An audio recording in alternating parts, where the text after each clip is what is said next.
When we eat food, it causes the enterochromaffin cells, which are cells that line the GI tract, to synthesize and secrete our serotonin.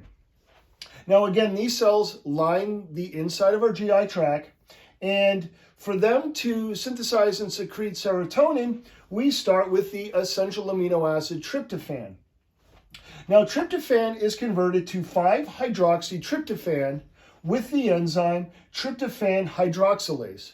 Now tryptophan hydroxylase uses a prosthetic group called tetrahydrobiopterin.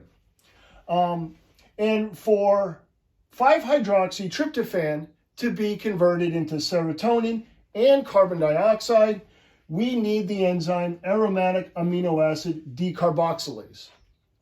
Now this whole process requires the vitamins and minerals I have listed on the board here, which is folate, calcium, iron, niacin, zinc, vitamin B6, magnesium, vitamin C, oxygen, water, and protein. Again, when we eat food, it causes these cells in the GI tract to synthesize and release serotonin. Now, when it synthesizes serotonin, we also get carbon dioxide. Now, carbon dioxide is one of the starting materials used by the parietal cells to make hydrochloric acid. Now, the parietal cells are these cells that line the gut. And we use carbon dioxide, water, and sodium chloride to get sodium bicarbonate, which is used as a buffer in the blood to raise the pH of blood. And at the same time, we get hydrochloric acid. Now, the hydrochloric acid, again, is used by the stomach to start the breakdown process of our proteins. Okay, so any abnormalities in the creation of serotonin in our GI tract can cause GI disorders, such as IBS and constipation.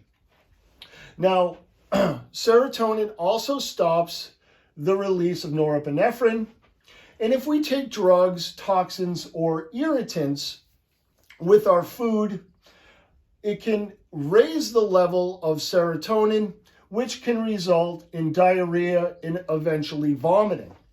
Now, it causes diarrhea because it increases the contraction of our smooth muscle.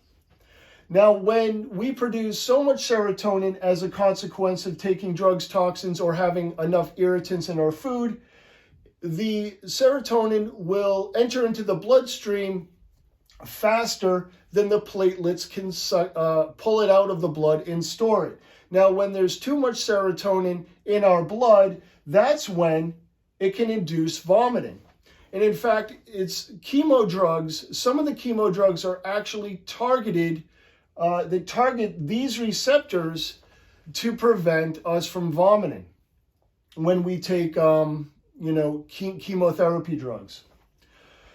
Okay, so anyways, serotonin is primarily stored in the platelets in the circulatory system. Now, some serotonin in our blood can actually be used as a vasodilator, and it helps the release of nitric oxide.